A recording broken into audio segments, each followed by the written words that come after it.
नमस्ते दोस्तों, परमपिता परमात्मा की असीम कृपा और बड़े बुजुर्गों के आशीर्वाद के साथ सभी भगवत भक्तों का स्वागत करती हूँ आपके अपने चैनल गीत ज्ञानवाणी में। नए मेहमानों का स्वागत, शुक्रिया, अभिनंदन, आभार और सभी के उज्जवल और उत्तम भविष्य की कामना के साथ सभी पवित्र देवी देवताओं का आह्वान करते हैं और उन्हें आसन देते हैं। ओम श्री तुलसीदासाय नमः, ओम वाल्मीकाय नमः, ओम गौरीपतये नमः, ओम श्री सैपत्निकाय लक्ष्मणाय नमः, ओम श्री सैपत्निकाय शत्रुघ्नाय नमः, ओम श्री सैपत्निकाय भरताय नमः, ओम श्री हनुमते नमः। इन्हें आसन देते हैं। श्री गुरु चरण सरोज रज निजमन मुकुर सुधारी, बरनौ रघुवर विमल जसु जोदायि कुफलचारी। बुद्धिहीन तनु जानिके सुमिरौ पवन कुमार, बल बुद्धि विद्या देहु मोहि हरहु कलेश विकार। रामायण तुलसी करत है कथा कहूँ अनुसार, आसन देव प्रेम से विराजो जी पवन कुमार। लखन सिया रामचंद्र की जय, लखन सिया रामचंद्र की जय। और श्री रामचंद्र जी ने सभी वानरों और सुग्रीव की सेना के साथ चढ़ाई कर दी है रावण की सेना पर, और उनकी चतुरंगिणी सेना कैसे पकड़ पकड़ कर उनको मार रही है, गिरा रही है, ये सब कुछ देखते हैं। इसका वर्णन महामुखिया जे पावहीं, ते पद गहीं प्रभु पास चलावहीं। कहीं विभीषणु तिनके नामा, देहि राम तिनहु निज धामा। अंगद और हनुमान जी रावण के महल में जाकर और उन्हें बुरी तरह से मार रहे हैं। जिनके बड़े बड़े प्रधान सेनापतियों को पकड़ पाते हैं, उनके पैर पकड़ पकड़ कर और प्रभु के पास फेंक देते हैं। विभीषण जी उनके नाम बतलाते हैं और श्री रामचंद्र जी उन्हें अपने धाम में परम पद दे देते हैं। खल मनुजाद द्विजामिस भोगी, पावहीं अति जो जाचत जोगी। उमा राम मृदु चित करुणा कर, बयर भाव सुमृत मोहिनी सिचर। ब्राह्मणों के मांस खाने वाले वे नर जो भी दुष्ट राक्षस भी थे, वो भी परम गति को पा जाते हैं, जिसकी योगी भी याचना किया करते हैं, परंतु वो भी सहज में नहीं पाते। शिव जी कहते हैं, हे उमा, श्री रामचंद्र जी बड़े ही कोमल हृदय वाले और करुणा की खान हैं। वे सोचते हैं कि राक्षस मुझे वैर भाव से ही सही स्मरण तो करते ही हैं। देहि परम गति सोजिए जानी, अस कृपाल को कहूँ भवानी। अस प्रभु सुनी न भजई भ्रम त्यागी, नर मति मंद ते परम अभागी। ऐसा हृदय में जानकर वे उन्हें परम गति को प्रदान करते हैं, मोक्ष को देते हैं। हे भवानी, कहो तो ऐसे कृपालु और कौन है। प्रभु का ऐसा स्वभाव सुनकर भी जो मनुष्य भ्रम त्याग कर और उनका भजन नहीं करते, वे अत्यंत मंद बुद्धि और परम ही भाग्यहीन हैं। अंगद अरु हनुमंत प्रवेशा, कीन दुर्गस कह अवधेशा। लंका द्वो कपि सोहई कैसे, मथई सिंधु दुई मंदर जैसे। श्री रामचंद्र जी ने कहा कि अंगद और हनुमान किले में घुस गए हैं। दोनों वानर लंका में विध्वंस करते कैसे शोभा देते हैं, जैसे दो मंदराचल समुद्र को मथ रहे हों। भुजबल रिपुदल दल मली, देखि दिवस कर अंत। कूदे जुगल विगत श्रम, आए जहाँ भगवंत। भुजाओं के बल से शत्रु की सेना को कुचल कर और मसल कर फिर दिन का अंत होता देखकर हनुमान और अंगद कूद पड़े और थकावट रहित होकर वहां से आ गए जहां श्री हनुमान जी हैं, श्री रामचंद्र जी हैं। प्रभु पद कमल शीस तिन्ह नाये, देखी सुबट रघुपति मन भाए। राम कृपा करी जुगल निहारे, भय विगत आश्रम परम सुखारे। उन्होंने प्रभु के चरण कमलों में सिर नवाए और उत्तम योद्धाओं को देखकर श्री रघुनाथ जी मन में बहुत ही प्रसन्न हुए। श्री रामचंद्र जी ने कृपा करके दोनों को देखा, जिससे वे श्रम रहित और परम सुखी हो गए। गए जानी अंगद हनुमाना, फिरे भालू मरकट भट नाना। जातु धान प्रदोष बल पाई, धाय करी 10 शीस दोहाई। अंगद और हनुमान को गए जानकर सभी भालू और वानर वीर लौट पड़े। राक्षसों ने प्रदोष काल का बल पाकर रावण की दुहाई देते हुए वानरों पर धावा किया। निशिचर रानी देखी कपि फिरे, जह तह कटकटाई भट फिरे। दो दल प्रबल पचारी पचारी, लरत सुबट नहीं मानही हारी। राक्षसों की सेना को आती देखकर वानर लौट पड़े और वे योद्धा जहां तहां कटकटा कर भिड़ गए। और दोनों ही दलों में बड़े बलवान योद्धा हैं। योद्धा ललकार ललकार कर लड़ते हैं और कोई हार नहीं मान रहा। महावीर निशिचर बलकारे, नाना वरन बलिमुख भारे। सबल जुगल दल संबल जोधा, कौतुक करत लड़त करि क्रोधा। सभी राक्षस महान वीर और अत्यंत काले हैं और वानर विशालकाय और अनेकों रंगों के हैं। दोनों ही दल बलवान हैं और समान बल वाले योद्धा हैं। वे क्रोध करके लड़ते हैं और खेल करते हुए वीरता दिखलाते हैं। प्रविट सरद पयोध घनेरे, लड़त मनु मारुत के प्रेरे। नियत अकंपन अरु अतिकाया, विचलत सेन कीन्ही इह माया। राक्षस और वानर युद्ध करते हुए ऐसे जान पड़ते हैं मानो क्रमशः वर्षा और शरद ऋतु के बहुत से बादल पवन से प्रेरित होकर लड़ रहे हों। अकंपन और अतिकाय इन सेनापतियों ने अपनी सेना को विचलित होते देखकर माया की। भयउ निमिष मह अति अंधियारा, वृषि होई रुधिरोपल छारा। पल भर में अत्यंत अंधकार हो गया। खून, पत्थर और राख की वर्षा होने लगी। देखई निबिड़ तम दसों दिसी, कपिदल भयों खबार। एक न देखई जह तह कहीं पुकार। दसों दिशाओं में अत्यंत घना अंधकार देखकर वानरों की सेना में खलबली मच गई। एक को दूसरा दिखाई नहीं दे रहा और सब जहां तहां पुकार पुकार कर कह रहे हैं। सकल परमु रघुनायक जाना, लिए बोली अंगद हनुमाना।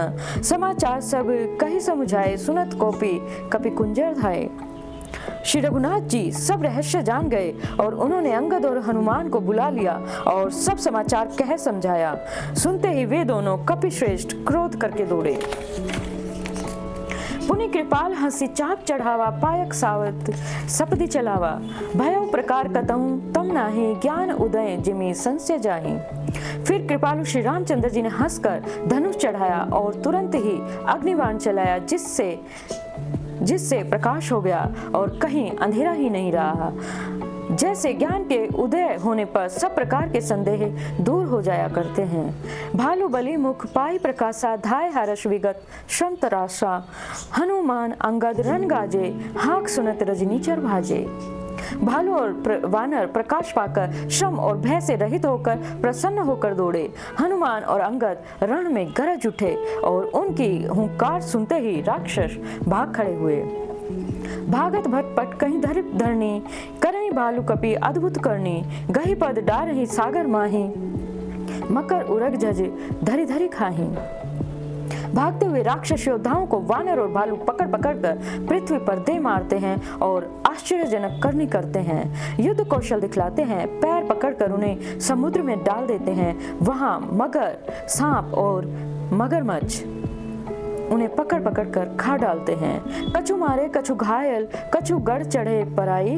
गर्जही भालू बलि मुख, रिपुदल बल विचलाई। कुछ मारे गए, कुछ घायल हो गए और कुछ भागकर गढ़ पर चढ़ गए। अपने बल से शत्रु दल को विचलित करके रीछ और वानर वीर गरज रहे हैं। निशा जानी कपि चारों अनी, आए जहां कौशला धनी।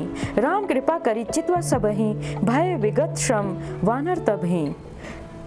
रात हुई जानकर वानरों की चारों सेनाएं वहां आई जहां पर कौशलपति श्री रामचंद्र जी थे। श्री रामचंद्र जी ने जो ही सबको कृपा करके देखा त्यों ही ये वानर श्रम रहित हो गए, अर्थात उनका जो थकान थी वो दूर जाती रही।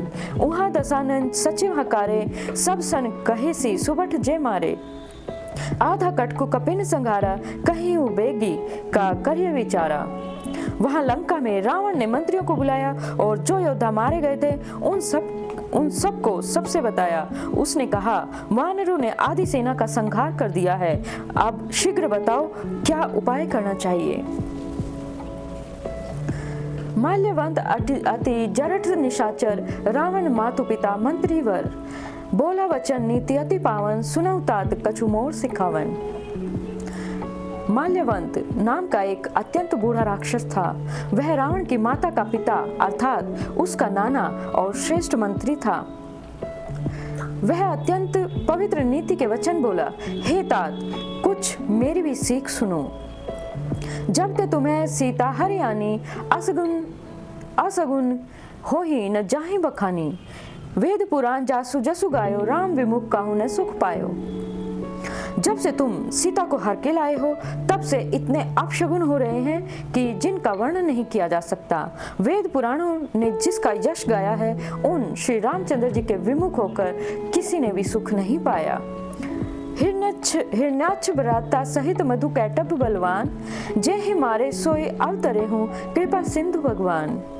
भाई हिरण्यकश्यप सहित हिरण्याक्ष को और बलवान मधु कैटभ को भी जिन्होंने मारा था, वे ही कृपा के सिंधु भगवान राम रूप में अवतरित हुए हैं। मास पारायण 25वां विश्राम। काल रूप खलबन दहन गुनागार घन बोध, शिव विरंचि जेहि सेवहि तासो कवन विरोध। विकाल स्वरूप हैं, दुष्टों के समूह रूपी वन में भस्म करने वाले अग्नि हैं, और गुणों के धाम और ज्ञान घन हैं, और शिव जी और ब्रह्मा जी भी जिनकी सेवा करते हैं उनसे कैसा वैर।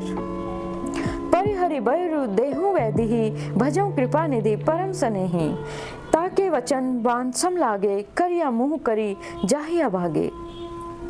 अतः वैर छोड़कर उन्हें जानकी जी को दे दो और कृपा निधान परम स्नेही श्री रामचंद्र जी का भजन करो।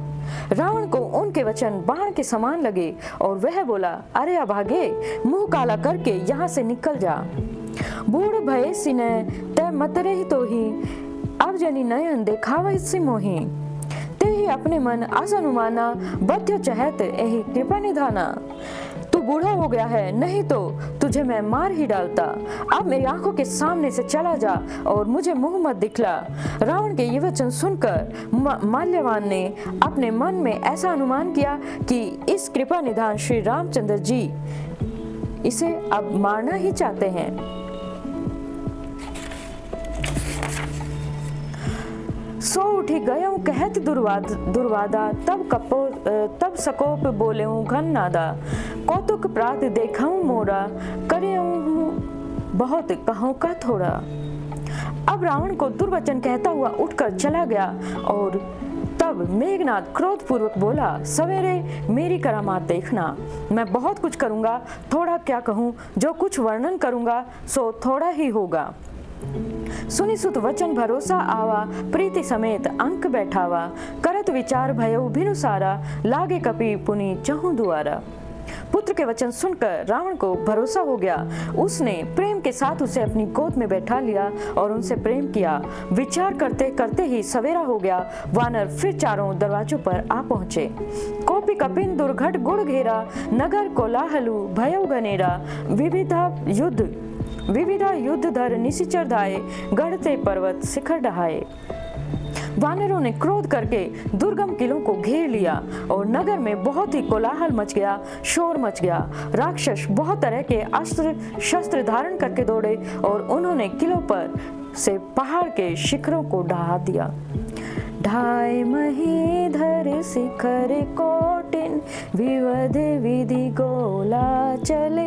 गहरात जिमि पविप अते गरजते जनु प्रलय के बादले। मरे कटे विकटे भटे झूठते कटक न लटते तन जर जर भय। गही सैलते गढ़े पर चलावै, जह सो तह निशिचर है। उन्होंने पर्वतों के करोड़ों शिखर ढहाए। अनेकों प्रकार के गोले चलने लगे और वे गोले ऐसा गहराते हैं जैसे वज्रपात हुआ हो, बिजली गिरी हो, और योद्धा ऐसे गरजते हैं मानो प्रलय काल के बादल हों। विकट वानर योद्धा भिड़ते हैं और कट जाते हैं, घायल हो जाते हैं। उनके शरीर जर्जर छलनी हो जाते हैं और तब से वे लौटते नहीं, और तब भी वो अपनी हिम्मत नहीं हारते। वे पहाड़ उठा उठाकर उसे किले पर फेंकते हैं। राक्षस जहाँ के तहाँ होते हैं वहीं पर मारे जाते हैं। मेघनाथ सुनि श्रवणस, गढ़पुनि छेका आई। उतर्यो वीर दुरगते, सन्मुख चल्यो बजाई। मेघनाथ ने कानों में ऐसा सुना कि वानरों ने आकर फिर से किले को घेर लिया है। तब वह वीर किले से उतरा और डंका बजाकर उनके सामने चला। कह कौशलाधीश दो भ्राता, धन्य सकल लोक विख्याता। कह नल नील दुविध सुग्रीवा, अंगद हनुमंत बल सीमा। मेघनाथ ने पुकार कर कहा, समस्त लोकों में प्रसिद्ध धनुर्धर कौशलाधीश दोनों भाई कहाँ हैं? नल, नील, द्विविद, सुग्रीव और बल की सीमा अंगद और हनुमान कहाँ हैं? कहाँ विभीषण भ्राताद्रोही आजू सबई हटी मारऊ ओही, अस कहीं कठिन बाण संधाने, अति से क्रोध श्रवण लगी ताने। भाई से द्रोह करने वाला विभीषण कहाँ है? आज मैं सबको और उस दुष्ट को तो हठ पूर्वक अवश्य ही मारूंगा। ऐसा कहकर उसने धनुष पर कठिन बाणों का संधान किया और अत्यंत क्रोध करके उसे कान तक खींचा। सर समूह सो छाड़े लागा, जनु अपच धावई बहु नागा, जह तह परत देखई आरी वानर, सन्मुख होई न सकहि तहि अवसर। वह बाणों के समूह छोड़ने लगा, मानो बहुत से पंख वाले सांप दौड़े जा रहे हों। जहां तहां वानर गिरते दिखाई पड़ने लगे और उस पर कोई भी उसके सामने न हो सका। जह तह भागी चले कपिर इच्छा, विसरी सबहि जुद के इच्छा। सो कपि भालु ने रण मह देखा, किन्हि सी जहि न प्राण अवशेषा। रीछ वानर जहां तहां भाग चले, सबको युद्ध की इच्छा भूल गई। रणभूमि में ऐसा एक भी वानर ने या भालू दिखाई नहीं पड़ा जिसको अपने प्राण मात्र अवशेष न कर दिया हो, अर्थात जिसने केवल प्राण मात्र ही न बचे हों, बल पुरुषार्थ सब कुछ जाता रहा। दस दस सर सब मारे सी, परे भूमि कपिवीर, सिंहनाद करी गर्जा, मेघनाथ बलधीर। फिर उसने सबको 10-10 बाण मारे और वानर वीर पृथ्वी पर गिर पड़े। बलवान और धीर मेघनाथ सिंह के समान नाद करके गरजने लगा। देखी पवन सुत कटक विहाला, क्रोधवंत जनु धायउ काला। महाशैल एक तुरंत उपारा, अति रिचेत मेघनाथ पर डारा। सारी सेना को बेहाल देखकर, व्याकुल देखकर पवन सुत हनुमान क्रोध करके ऐसे दौड़े मानो स्वयं ही काल दौड़ के आता हो। उन्होंने तुरंत एक बड़ा भारी पहाड़ उठा लिया और बड़े ही क्रोध के साथ उसे मेघनाथ पर छोड़ा। आवत देखी गयो नभ सोई, रथ सारथी तुरग सब खोई। बार बार पचार हनुमाना, निकट न आओ मरमु सो जाना। पहाड़ों को आते देखकर वह आकाश में उड़ गया और उसके रथ, सारथी और घोड़े सब नष्ट हो गए, चूर चूर हो गए। हनुमान जी उसे बार बार ललकारते हैं पर वह निकट नहीं आता, क्योंकि वह उनके बल का मर्म जानता है। और इसी के साथ आज की कथा को विश्राम देते हैं और सभी पवित्र देवी देवताओं को यथास्थान जाने का आग्रह करते हैं। कथा विश्राम होत है, सुनो वीर हनुमान, जो जन जहाँ से आइए तहाँ करो भान। एक घड़ी आधी में पुण्यास, तुलसी संगत साधु की हरम कोटि अपराध। राम लखन सिया जान की सदा करो कल्याण, श्रोता सब आसन गए शंभु गए कैलाश। अपने अपने धाम को विदा होत हरुसार, कहूँ दंडवत प्रभु शनै, विनय करूँ कर जो, लखन सिया रामचंद्र की जय, लखन सिया रामचंद्र की जय। और इसी के साथ सभी भगवत भक्तों के उज्जवल और उत्तम भविष्य की कामना के साथ अपनी वाणी को विराम देते हुए जय सिया राम, जय हनुमान, जय घनश्याम, जय माता रानी, जय गुरुदेव, जय महादेव।